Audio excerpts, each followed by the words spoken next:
everyone for joining us. I think a lot of you have made time to come and watch us present and be part of the session today. Like as Elizabeth said, we're all very excited. We'll start off with presenting the work that we have done. This was about a month ago that we started doing, it was a really quick mapping exercise. We tried understanding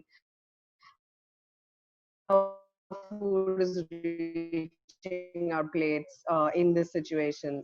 I want to say that the COVID situation is not a disruption. It's actually just throwing light on existing fault lines. And in this case, we looked at the existing fault lines in the food system and the way food is reaching our plates, and what was wrong with it to start with. A different way of thinking about the food that's reaching our plates.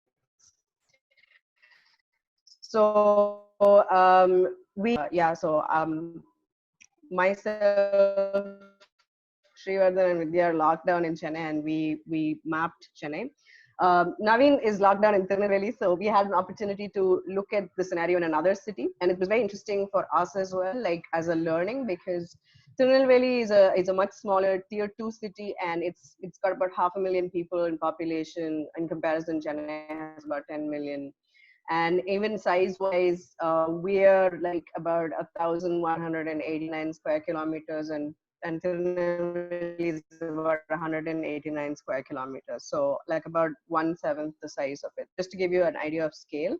But it was very interesting how we were ourselves also able to unearth how the two cities had completely different systems, and how they adapted very differently as well in a COVID situation. Vidya, And then therefore, taking off from that point.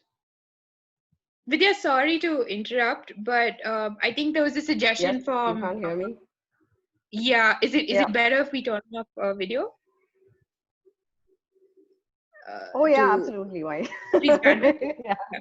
And Yeah. everyone, Yeah. never Yeah. suggested Absolutely. you, but everyone's gone offline. See each other uh, soon. Okay. Yeah.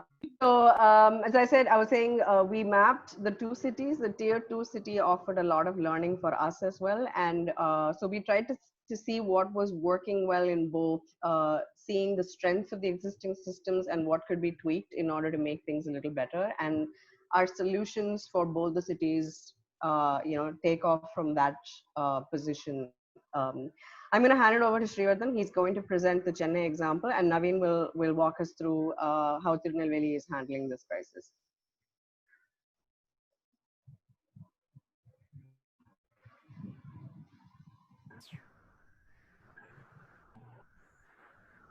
Hello, am I audible? Yes, we can hear you. Yes. Yeah. Is my screen visible to everyone? Your Yeah. screen is visible. Yes. Yeah, thank you. So, yeah, we started by mapping. So, we wanted to understand on a larger picture of how and from where the different fruits and vegetables travel to Chennai.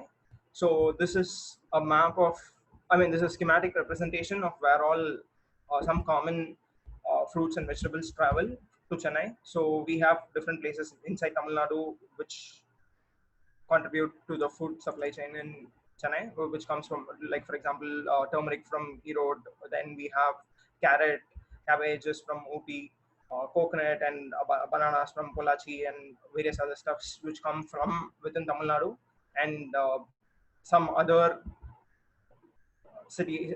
So we have a few vegetables that come from Wayanad, Idiki in Kerala. These are just some of those cities. There are a lot of other places that contribute to the food supply chain in Chennai. So, and we have this going up till entire India, and we also have been importing fruits and vegetables from outside.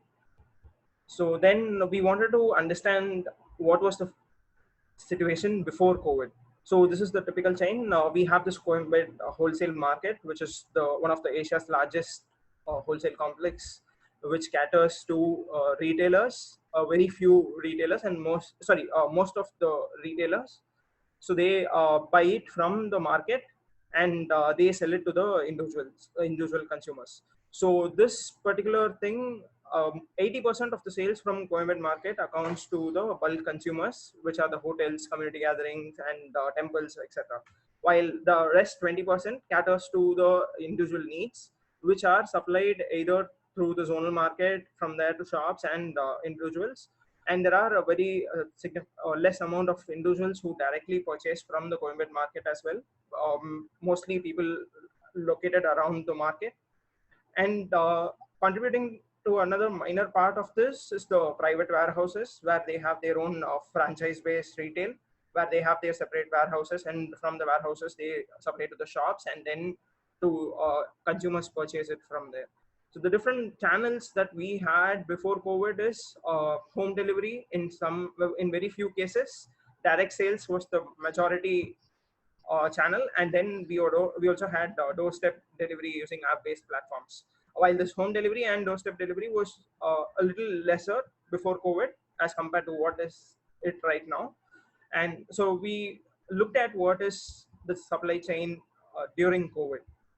So these are some of the initiatives that government had come up with very quickly on a short notice. So one thing was so Tamil Nadu government has this initiative of e-totem, which is from their own horticulture department.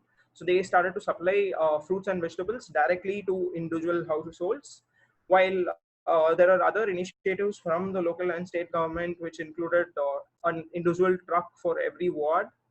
And then they also had they started to supply directly from the Coimbatore market to individuals through app-based platforms.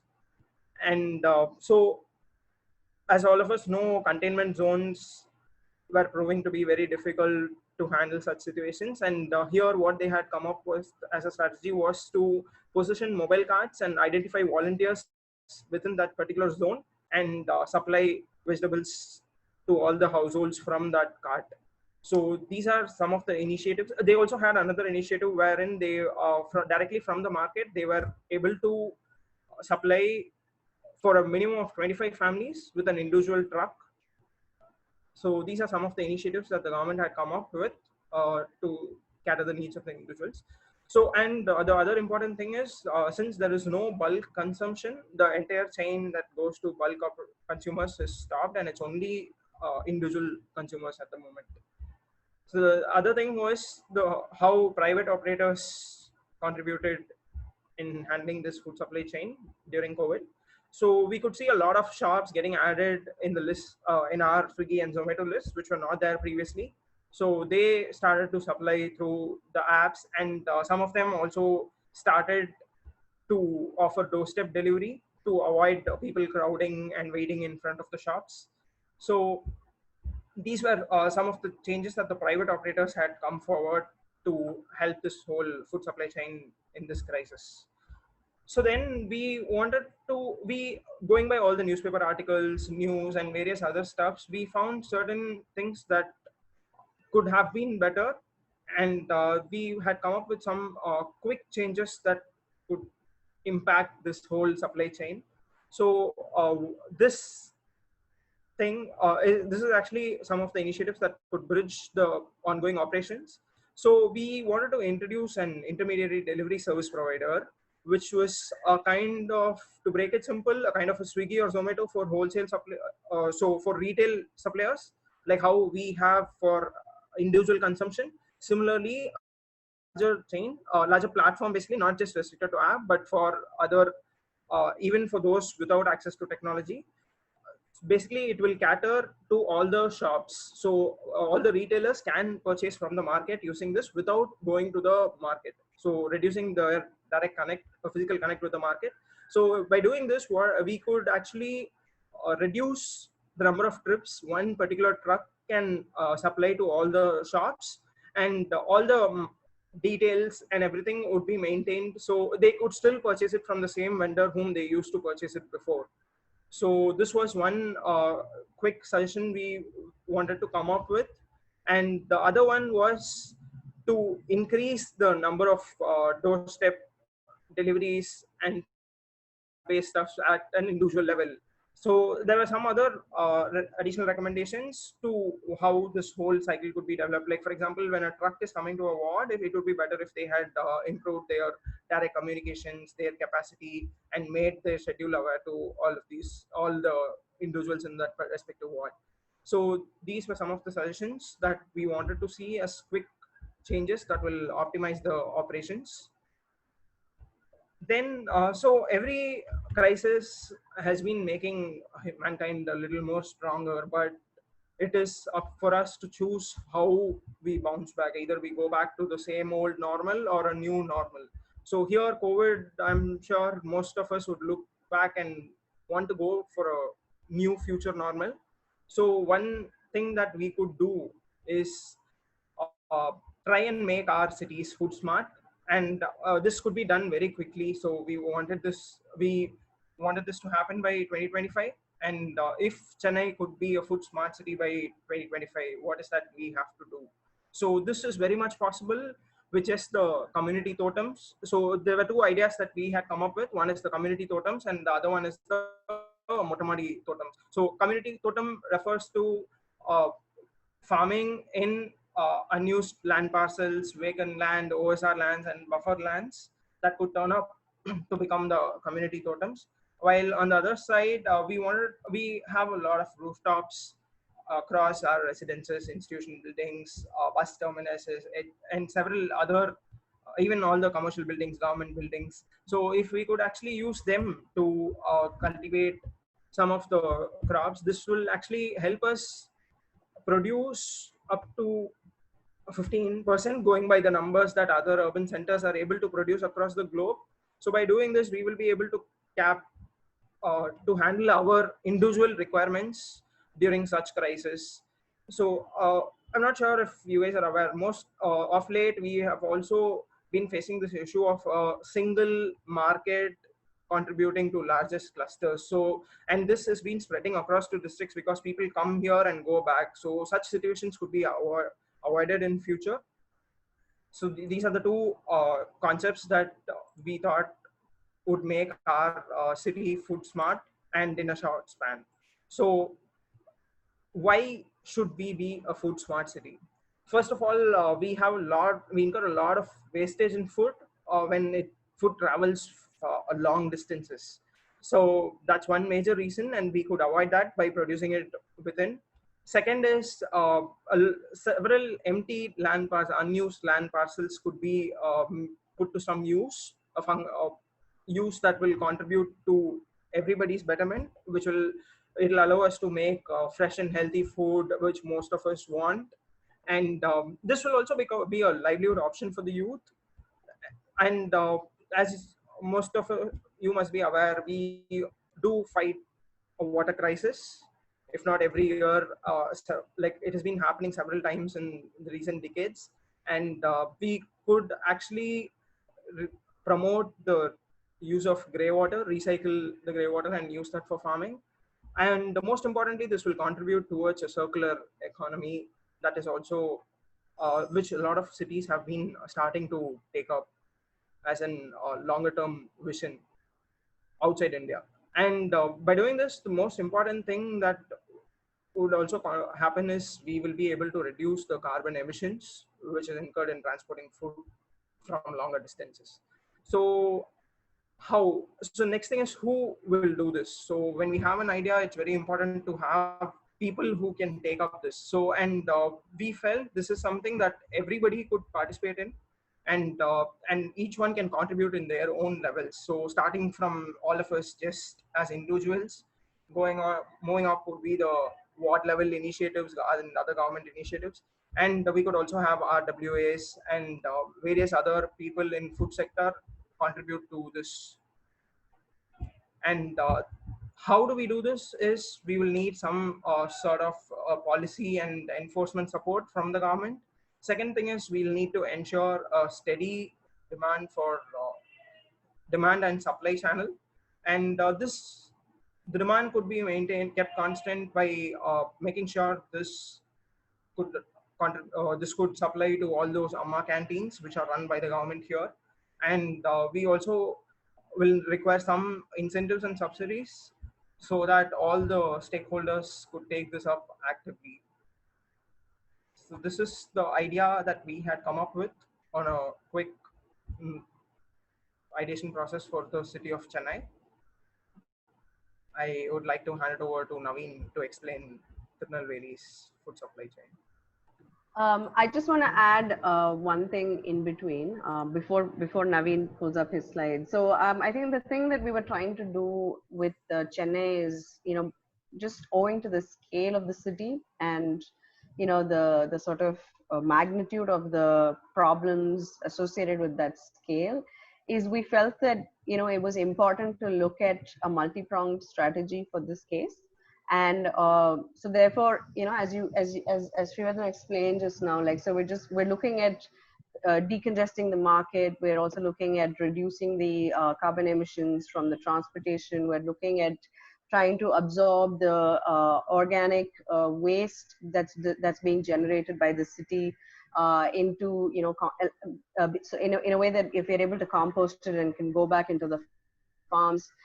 We're also trying to see if we can we're always getting to this sort of water crisis situation. We're trying to see if we can use rainwater harvesting, or some way in which the gray water can be recycled for this use. So there's a whole load of other associated strategies as well that we felt that it was important to come up with for the case of Chennai particularly. And even in terms of who's going to make it happen, like it was really important to identify multiple stakeholders so that the onus of making this project or initiative reality, like if Chennai has to be food smart, then there needs to be a lot many more players. And by opening it up in a way that many more people can participate, we felt that it would be one way to ensure that there's a successful realization of this idea. So for instance, when we say independent farmers, we do know that there's in-migration from the rural parts into the cities. So, and a lot of people give up agriculture to come here. So just sort of capitalizing on that, if, farmers were to move to the city, and if they could actually farm in the city, then it's a direct use, putting to use of the skill set that they already have, and not losing that in the process. But also, allowing them to have a dignified, livelihood option when they come here, which is, directly related to what they've been doing for generations. So in that sense, like, it opens up, for multiple players. Like, and again, if the youth want to, youth of the city want to become farmers, then, it sort of presents itself as a more lucrative option for younger people to take this up in the future as well, to say, oh, look, I'm going to just do this. We also considered that, it doesn't have to be that, I have a terrace and I have to do the farming. We could look at a model where, all the terraces in a particular ward of the city are just leased out by one person. Like, if I'm a farmer and I want to just lease out all the terraces in Ward 167, then I should be able to do that. So you're leasing it out, and then you're doing the farming, and then there's a way that the produce is divided, or the profits are divided. It was also, I just wanted to highlight that the mapping process over here also was a sort of abstraction of what we're seeing on the ground. But the ideas were sort of like manifold in the way we thought of how this could be realized. Um, we'll look at the Tirunelveli example now, and then we'll sort of like wrap it up by comparing the two. Vidya, we're also getting a couple of questions. Do you want to take them after we do Tirunelveli? Yeah, maybe we can do it together. Yeah. Okay, cool. Sounds good. So, hi guys, I'm Naveen, and I'm gonna just go through the food supply chain of Tirunelveli before COVID, during COVID, and our proposal for after COVID situation. So I believe most of you guys have no idea of where Tirunelveli is. So okay, it's a second, as said before, it's a second city in the southern part of the state of Tamil Nadu.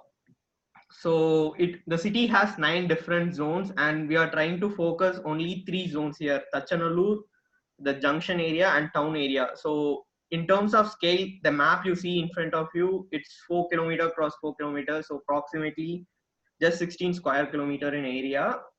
Uh, Similar to Coimbatore in Chennai, the portal for produce to enter the city here is the Nainakulam wholesale market, which you can see here. So this is the wholesale market from where every produce which are coming from the neighboring villages or other parts of the state, they go through the wholesale market to the rest of the city.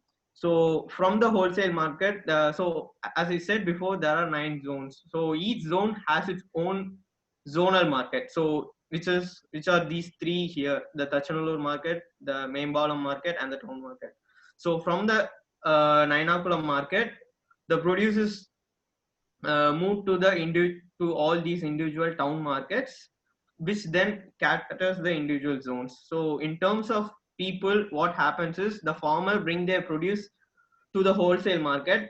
The commission brokers in the wholesale market buy the produce, and then they sell it to the either to the zonal markets or to the large food enterprises, something like a 3-star or 2-star hotels or wedding halls or the another halls which are there in the city. And from the zonal market, the produce is either sold to the small food enterprise like the hotels you see in your streets, the small shops, the small grocery shops you see in your local area, and sometimes even the people residents who are near the zonal market, they buy directly from the zonal market. So this is the traditional system food supply chain which has been happening for quite a long time. So during the COVID situation, the biggest issue was the government, enforce a lot of laws, like maintaining social distancing and stuff. The biggest issue in our market is these infrastructures are like really small, damn congested places where there is no properly maintained. These are not properly maintained places. The hygiene in this place is poor. So what the corporation did was they closed all these markets. The wholesale market was closed, all the 3 zonal markets were closed. So what they came up with was they identified school playgrounds which were already in the existing supply route. So they identified school playgrounds and asked the farmers to directly sell their produce from these school markets. So because of this, what happened was the number of stakeholders like the brokers, the shopkeepers from the zonal markets, they were eliminated. Only the farmers directly sold their goods in this temporary markets which are uh, created in the school playgrounds. The most interesting part in this situation is how the community reacted to this situation. I'll give you an example. So in my family, we have in my home we have 3 different families. So what happened was we came up with a system where I will go and buy the vegetables for all the 3 families in my home for a day, and in the next day the second family does the same, and it sort of came as a schedule, so that every day we were able to get fresh produce without by making only just one trip in probably 3 or 4 days.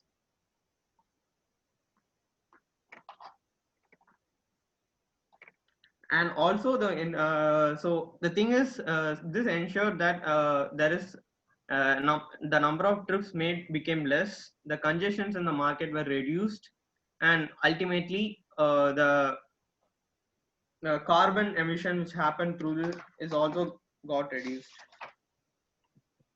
So the new system in the COVID situation is an interesting thing, but still the major issue in that is a number of several regular stakeholders who are part of the food supply chain got eliminated in it. The brokers lost their job. Many of the shopkeepers lost their job. So in a new normal situation, what we came up was to create small food enterprise co-ops and neighborhood shop co-ops. So this is something similar to what the neighborhood came up with during the COVID situation. So since the and the residents came up with the came with the system of collective. We can bring the same to the food enterprises as well as to the neighborhood shops.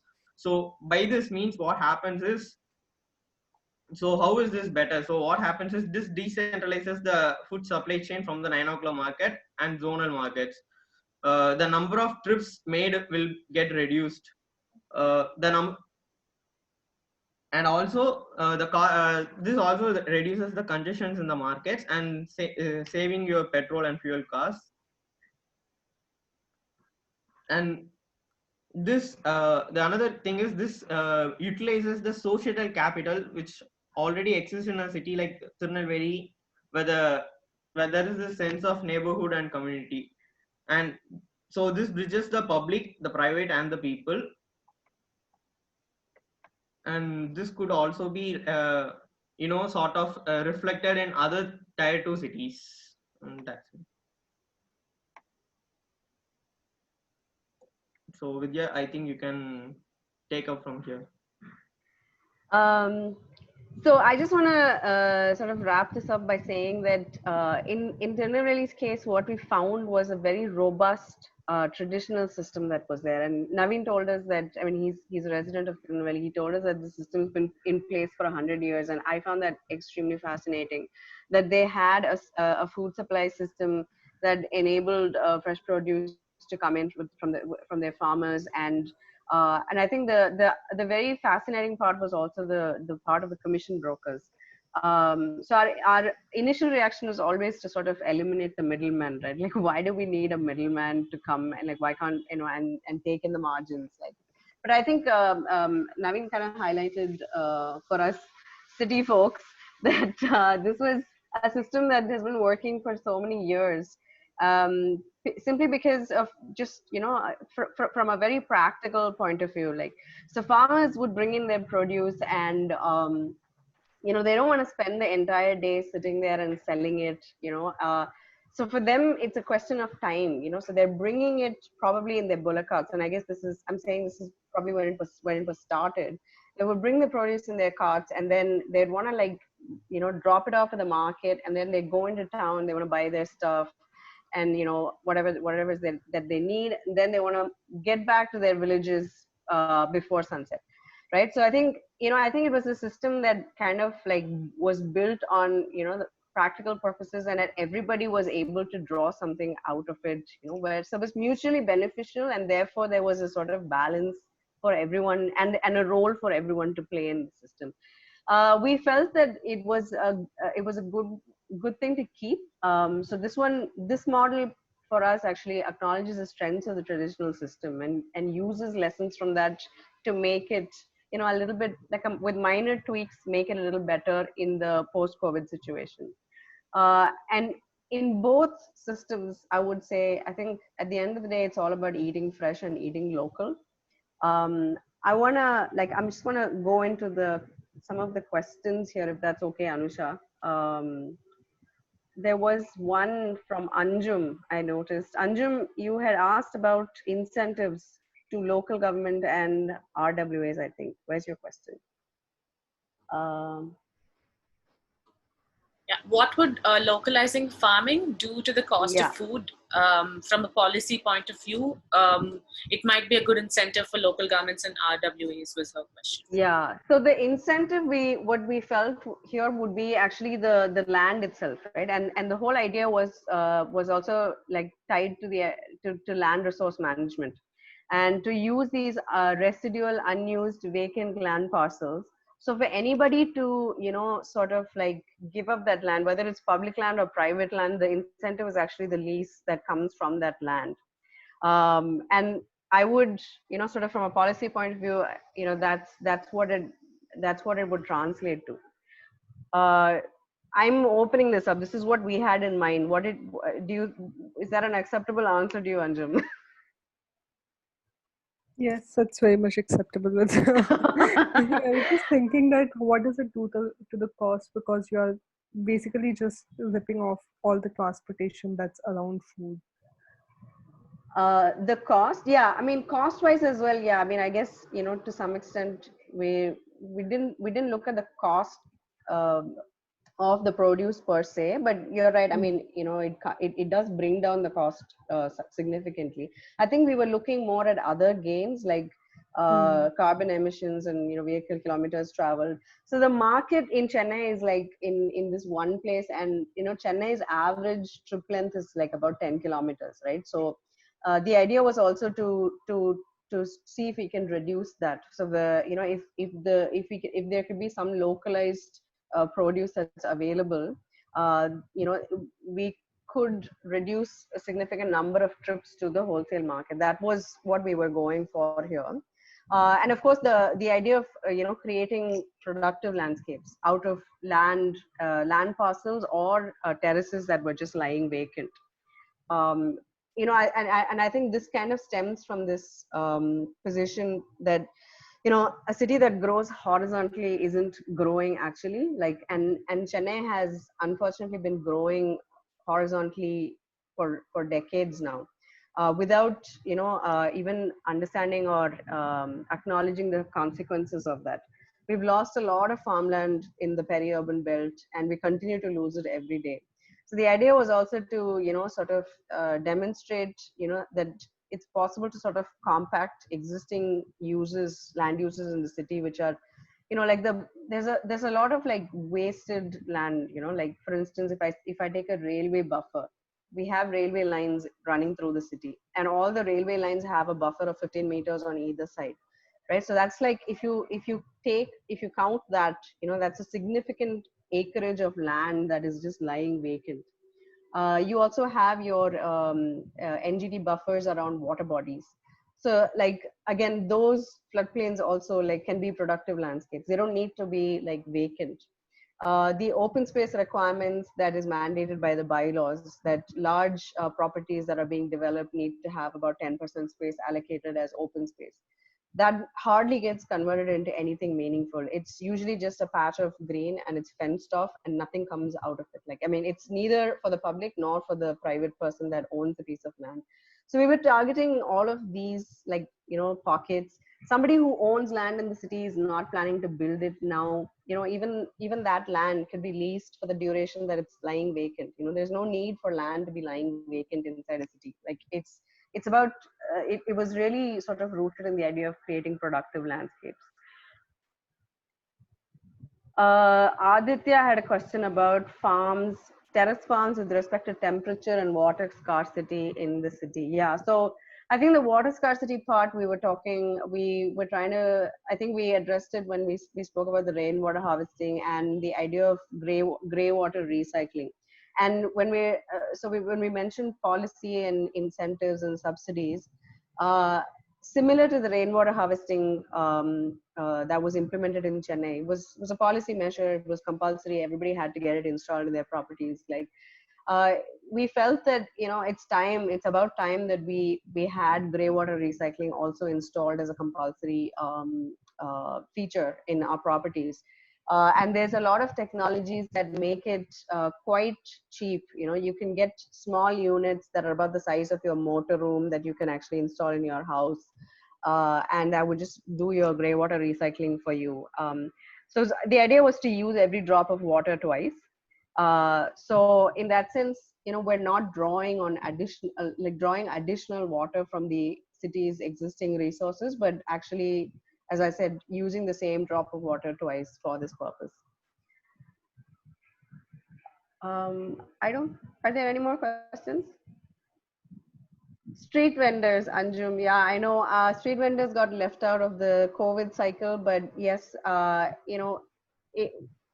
guess they could easily be brought back into the idea of the food smart city. Like, the produce that's being sold at a ward level could be organized into vendor collectives, and maybe they could be the ones that are taking it to the households. Like, we feel for them. I mean, they're definitely part of the post-COVID situation.